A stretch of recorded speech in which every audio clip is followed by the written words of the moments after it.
even after 5 new films and 4 television series. Even the most jaded Star Wars fan will find it hard to deny that with the debut of Ahsoka, Star Wars is well and truly back. Luck has nothing to do with it.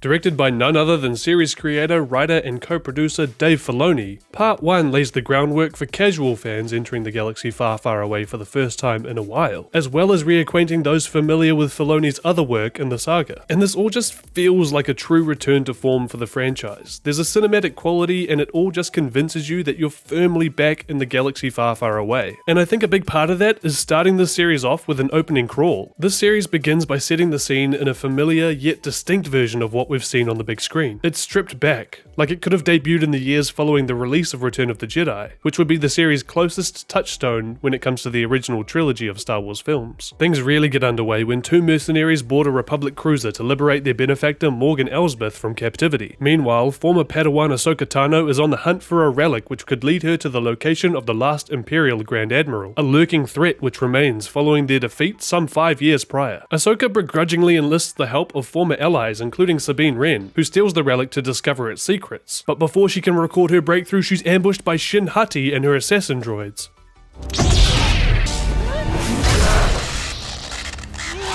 Sabine is left needing a medic as Shin retreats with her prize. Overall, I thought this episode did a great job of setting up the new players and explained the stakes for our heroes pretty well. There was an almost Indiana Jones-like quality to the adventure and puzzle solving, which I found to be pretty classic. There were some scenes that dragged ever so slightly, but with the luxury of streaming, we can really afford to give actors the space to embody their characters fully. Here's what I think are the most important details from Part 1. After loads of speculation around her status and training, this episode confirms that Sabine was on her way to becoming a Jedi, and not simply just trained in the art of wielding a lightsaber. And although Ahsoka and Sabine are on not so good terms when the show begins, it's clear they were once close following the finale of Star Wars Rebels. It also looks like Ezra and Thrawn are beyond a galaxy far, far away.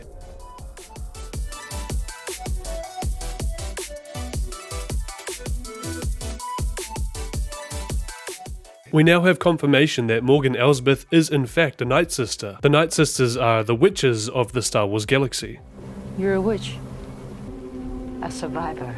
Their homeworld is called Dathomir, but Elsbeth reveals that Night Sisters had strongholds throughout the galaxy. This means that potentially not all were wiped out during the Separatist assault on Dathomir during the Clone Wars. Professor Hu Yang's analysis of Baylan Skoll's lightsaber confirms that he was a Jedi who was active during the Clone Wars, meaning he would have had to have survived Order 66 instead of just having left the Order sometime before. And on a side note, Ray Stevenson is doing a fantastic job, and this episode has a dedication to him before the credits. And for all these reasons, I'm giving this episode a 4.5 out of 5. It's time now to select our MVP of Part 1, and I'm going to give it to the forces of evil. Shin Hati has proven her worth in retrieving the map to Thrawn and for absolutely mopping the floor with Sabine Wren. And that is why she's this week's most valuable player. We also have a special award for this week's Glup Shido. Glup Shido is a name which refers to a returning character from the Star Wars franchise, but one making their debut in a mainstream entry to the series. They might be hopping over from a cartoon or the pages of a novel. These are the characters only the most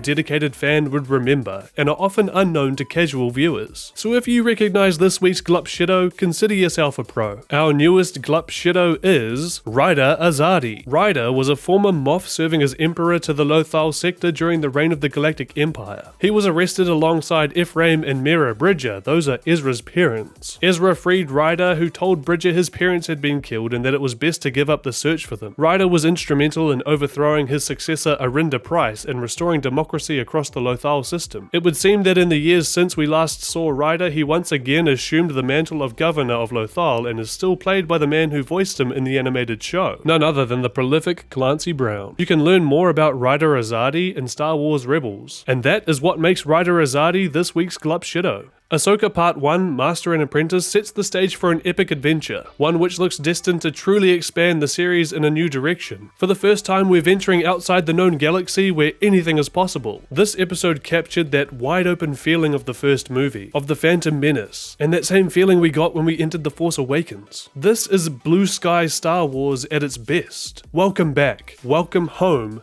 Star Wars fans. Thank you for hanging out and bearing with what's left of my voice. Like this video if you enjoyed it or learned something new, sub to Sublight if you haven't already, and be sure to come back for more post-show breakdowns like this one for the next episode. Oh yeah, and remember, whether you're traveling across the galaxy or into the next one, the Force will be with you.